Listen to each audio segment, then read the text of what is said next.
Hey everyone, it's Jamie and I'm back. Just a quick video, part of my lantern series, I guess you'd call it. This is not really a lantern, but it is a holder for light that you can hang up on the walls. It could also serve as a little altar.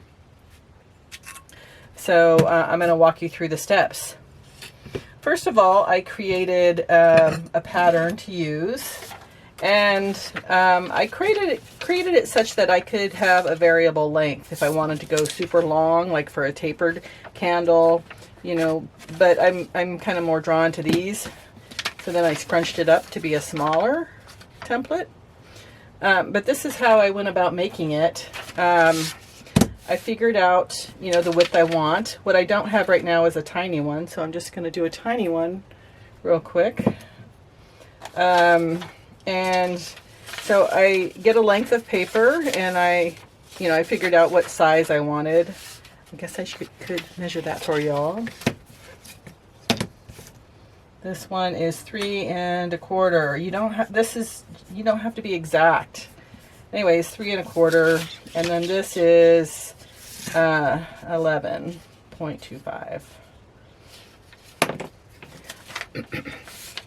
All right, so I cut it, I put it in half, and then what I'm going to do is I'm going to get a cutter that is close to the width of my piece, and I'm going to put it maybe, so you can see here, give it about a 1/2 inch, and then I'm going to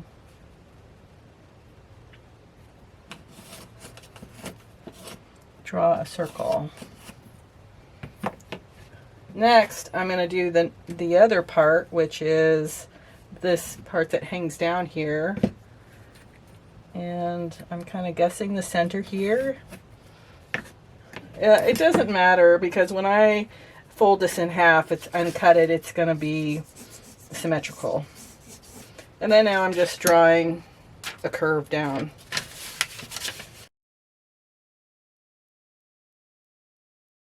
So that's my template. And I'm going to make this one shorter too. I like the looks of that.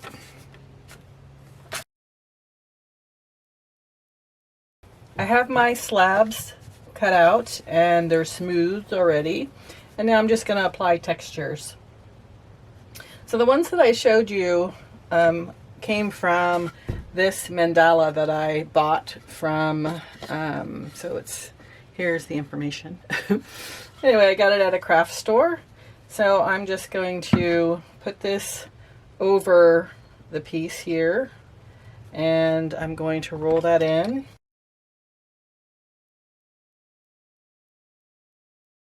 What I'm attempting to do is getting the ghost images out of here. So I just want this to be a smooth back and not with ripples. But I think this is the best I can do right now.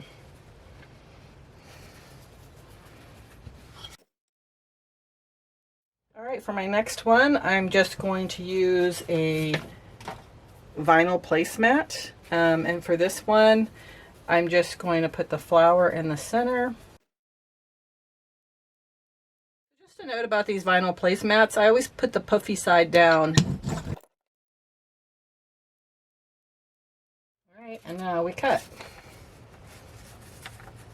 I want to have that be centered on here, so I'm just going to follow my center line up here.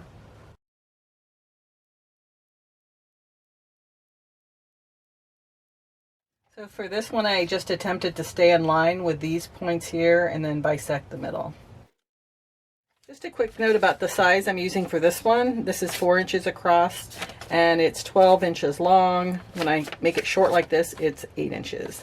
And this one I shortened as well to be from here to here to be 6.75. Now we can proceed with the other section.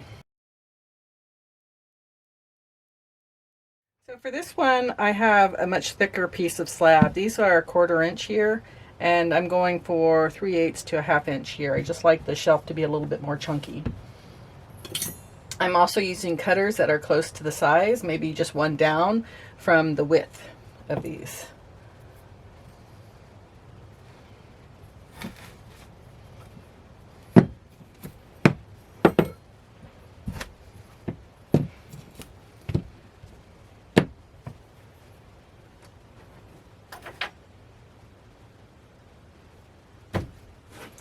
Now for my bigger one, I have cast the form I used.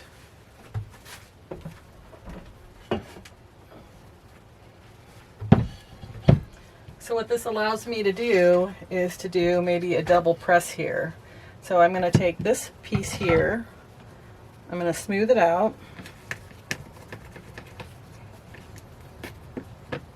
Actually, use this.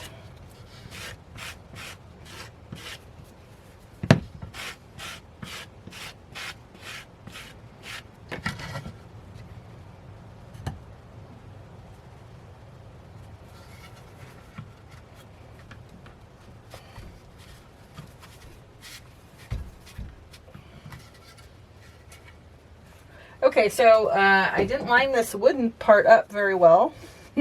So now I have, it's off center a little bit, but I'm not going to worry about that. Look how awesome that is.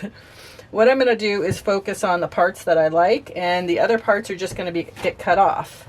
So for here, so this is what people are going to see underneath it when they look at from below, and then this is what they're going to see on top. So now what I'm going to do is take a portion of this off.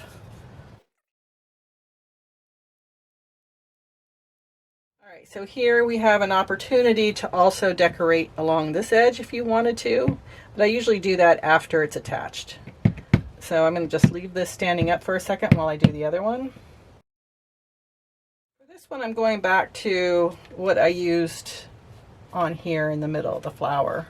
So I'm just going to center the flower on there and roll in.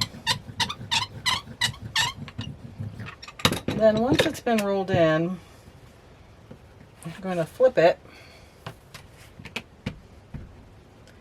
and now I'm going to use a stamp. So same thing with this one. I'm going to just, and I'm not cutting it right down the middle. I'm actually going up a little bit higher than the middle for my cuts. Just beyond, I'd say maybe 1/8 of an inch to 1/4 inch maybe.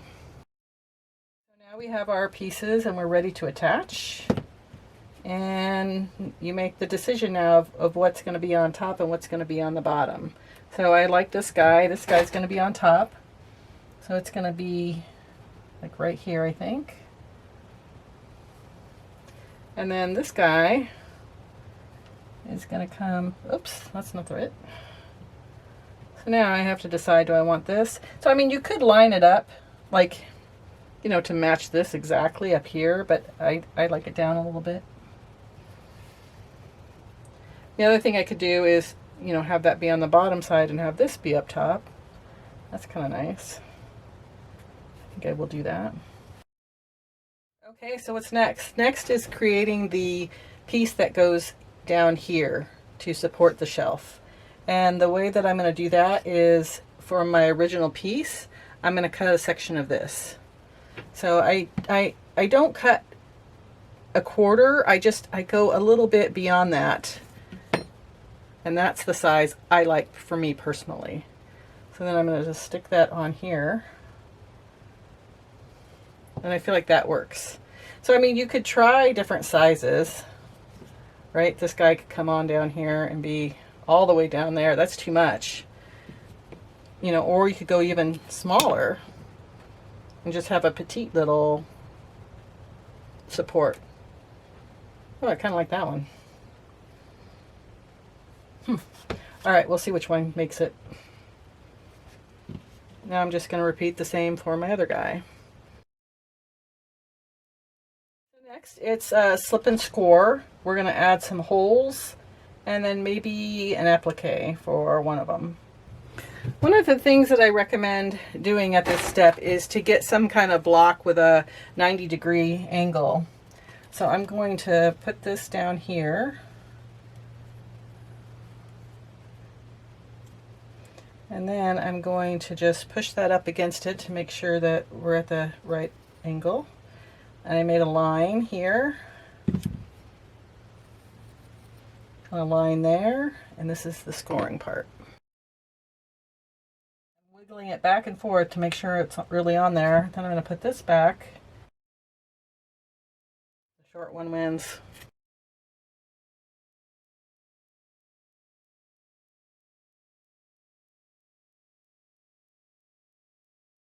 Other things next you're going to do is put in a hole at the top for hanging. You could be done here if you wanted. The next thing you could do is add some decorations along these edges. And what I might do here is just a simple wedging in of my needle tool.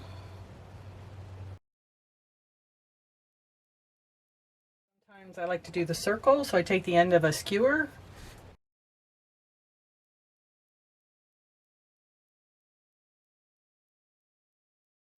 So I'm bringing back this one into the picture because I wanted an example of simple decoration.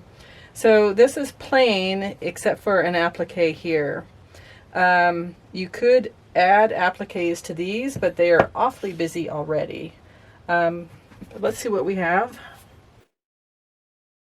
So I have these. This kind of looks nice. Maybe we'll try that one.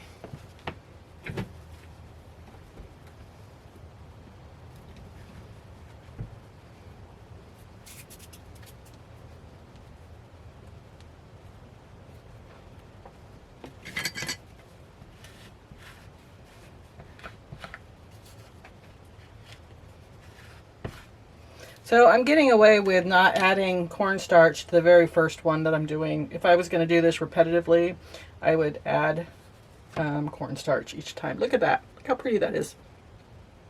So this is something that I could put up there, or I could put it down here, anywhere. But this one is kind of fun. We did this in class. Kathy, this is a nod to you. The Kathy applique here. So I'm going to go ahead and put some scoring on that.